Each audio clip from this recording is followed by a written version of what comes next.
Секоја партија со свој услов за изборниот законник, консензусот се понедостижен по денешната средба во собранието, која кратко траеше. Ставот на ВМРО-ДПМН е дека ќе прифатат се што ќе се договорат опозицијските партии за изборниот законник, а единствен нивен услов е дијаспората да може да гласа. Пратеникот Бојан Стојановски ги повика СДСМ, ДУИ, Левица и другите опозицијски партии меѓусебно да постигнат договор за 4 клучни прашања. Да седнат да се договорат за една изборна единица, да седнат да се договорат за модел на финансирање, да седнат да се договорат за поплаките и начинот на кој што тие би биле прифатливи и да седнат и меѓу себе да се договорат дури и за моделот на изјаснување на дијаспората. Сето тоа кое што овие опозицијски партии ќе го понудат до нас преку еден пречистен текст на закон, ние тоа ќе го прифатиме. Од СДСМ попладнево на пресконференција го одбија повикот за договори меѓу опозицијските партии. Велат тоа е проблем на власта. Според пратеничката Тренчевска, тие не се против гласање на дијаспората, туку против модел кој, како што велат, отвора врата за изборен грабеж. Бараат власта да достави нов предлог во кој ќе се предвиди Државната изборна комисија со консензус да го регулира гласањето на дијаспората, а не со мнозинство гласови од членовите, како што е предложено сега. Ние внатре во нашата коалиција разговараме за овие прашања.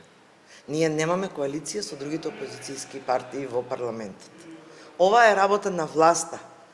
Носењето на изборниот законник е обврска на власта и таа треба да најде модел, да ги седне сите политички партии на маса и да се разговара, да се дојде до решение за кое ќе има консензус од страна на сите политички партии. Истото барање за подзаконските акти во Државната изборна комисија да се носат со консензус, наместо со мнозинство гласови, го имаат и од ДУИ, откаде денеска оценија дека пропаднале меѓупартиските преговори за изборниот законник и ги обвинија ВМРО-ДПМН дека се повлекле и од првично договореното електронско гласање на дијаспората. Не можеме да најдеме друго решение, бидејќи, како што кажа веќе, ние сме биле активни во групата и сме придонесувале за да дојдеме до еден документ, до една драфт верзија, сме ја подпишале истата и сега се бара консензус над консензусот што веќе го имаме и како документ доставен во собранието. Затоа мислам дека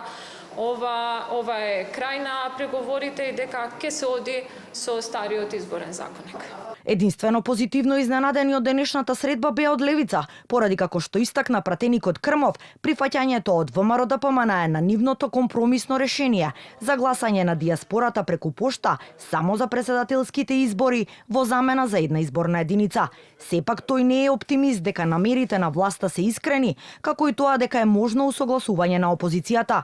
Тоа денеска, на мој изненадување, беше прифатено од страна на ВМРО-ДПМН и кажа дека тоа е фактички став на целата коалиција, иако ние како партија Левица мора да кажем имаме едно и основано сомневање дека сепак тука постои договор помеѓу поголемите партии, една изборна единица да не помине.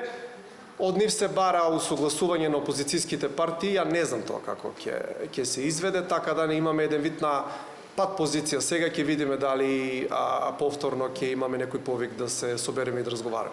Состав за изборниот законник се изјасни и Зијадин Села со неговата албанска лига.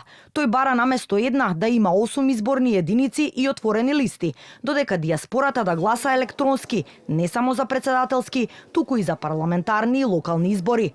Во спротивно, вели, ќе продолжат со блокада во комисијата. Од владеачката вреди пак порачаа дека за нив е важно дијаспората да може да гласа, без разлика дали тоа ќе биде електронски или по пошта.